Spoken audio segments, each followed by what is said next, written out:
Jamahal Hill just did an interview with the Schmo talking about his UFC 300 loss to Alex Pereira, and it seems that he's not quite over it yet.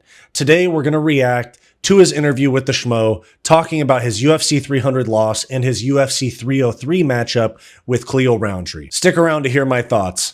I'm Wyatt, and this is Fight Society. Real quick, though, the Schmo's got a clean-ass fade, not going to lie. Good on him. Tough outfit, but good fade. This is the Schmo with the pro. He's the former UFC light heavyweight champion. He's the pride and joy of the state of Michigan. He's the one and only Jamahal Sweet Dreams Hill in the flesh on his couch, Las Vegas, Nevada. How we doing?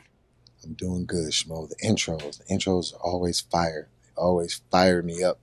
May not seem like it, but I'm fired up. He doesn't seem fired up because he's probably still concussed. Appreciate that, but we're just chilling on the couch right now. Hard to get fired up. True. Life is good, though, Schmo. We just hanging out, man.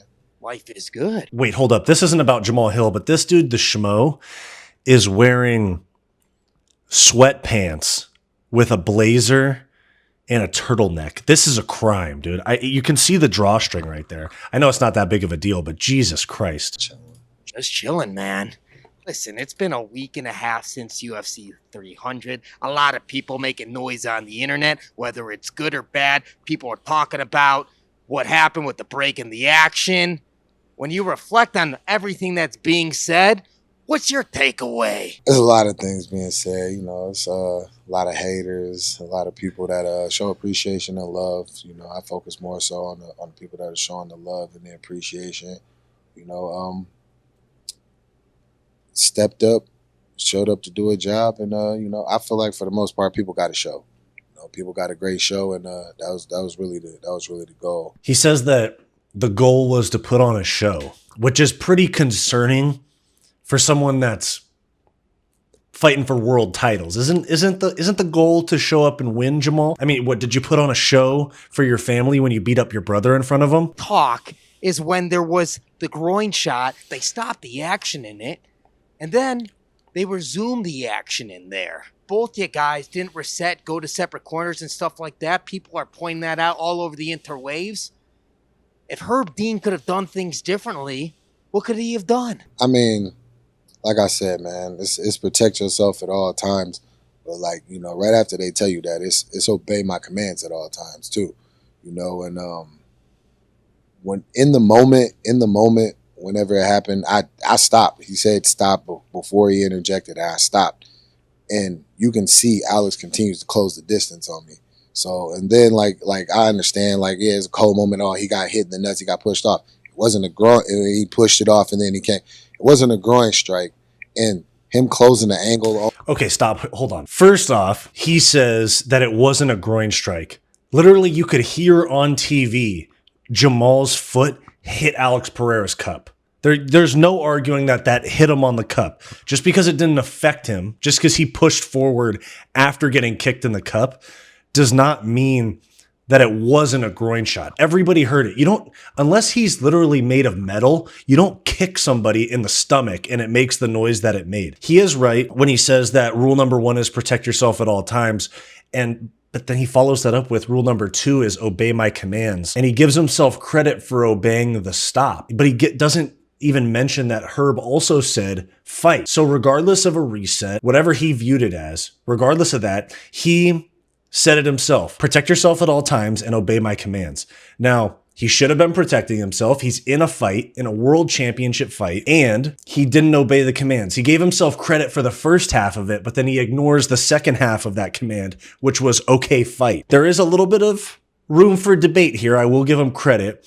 I do have the Mixed Martial Arts Unified Rules pulled up here, and we'll take a look at just what the rule is about low blows. So as you can see here at the bottom of page 8 on the Unified Rules, right here, you can see low blow foul. Now what it says, the rules for low blow fouls: a fighter who has been struck with a low blow is allowed up to 5 minutes to recover from the foul, as long as in the ringside doctor's opinion, the fighter may possibly continue on in the contest. Okay, so the 5 minutes did not apply here.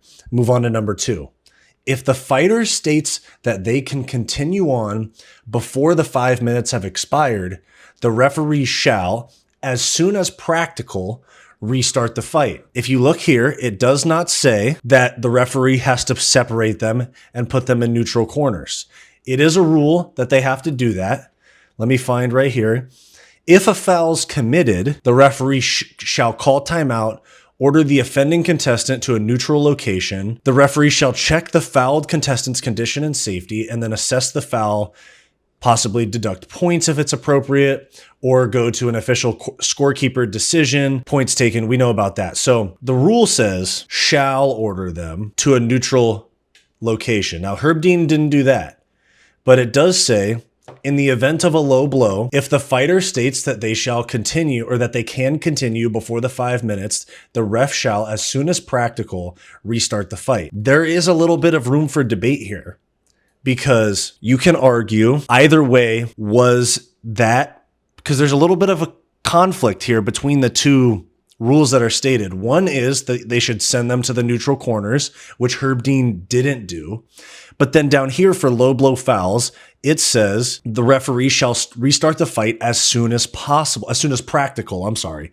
So was this as soon as practical? It was as soon as possible, but was it as soon as practical given the rule set? In my opinion, it falls onto the two biggest rules in MMA that Jamahal Hill stated: protect yourself at all times and obey my commands. I believe that this was clean. I don't think there's any like debate as to it being like no contest or something like that due to a referee's mistake.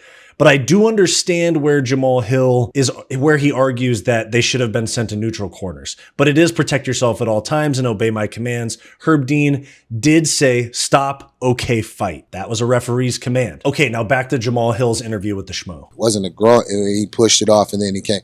It wasn't a groin strike. It was a groin strike. Him closing the angle on me while I'm trying to check and make sure he's good and things like that. It's not your job to check if Alex Pereira is good. It's the ref's job. And Alex said it was time to go.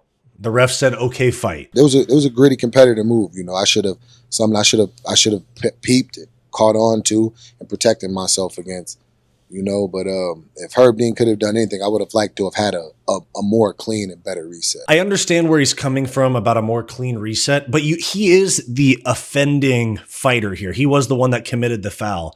So I don't really think that he's in a position to talk about what would have benefited him best when he wasn't the one that had the foul committed on him. I think that would have been one thing I would have liked to see differently.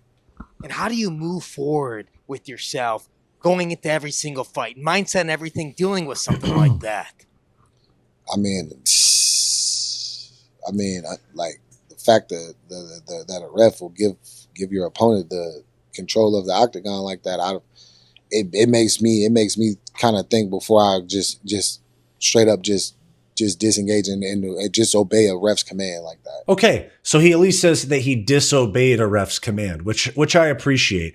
You know, I've been seeing a lot across MMA YouTube that he's coping really hard, and there is a little bit of coping here, but there's also some acceptance as to his part in what happened here. Aside from the groin strike that he's not admitting to, everybody heard it hit Alex Pereira's cup. You hear the crowd go, ooh. So it was a groin strike. There's no debating that. You know what I mean? If I'm being honest, I don't want to like I said, I ain't trying to make no excuse or anything. I hate when fighters do this. They say no excuses or I'm not trying to make any excuse, and then they follow it up with an excuse. So just wanted to point that out. I hate that. On the fight that I would have done differently, it would have been kind of more so disregarded that command and stayed on my fight on my like I was the angles, because the only time I can't tell if he's uncomfortable.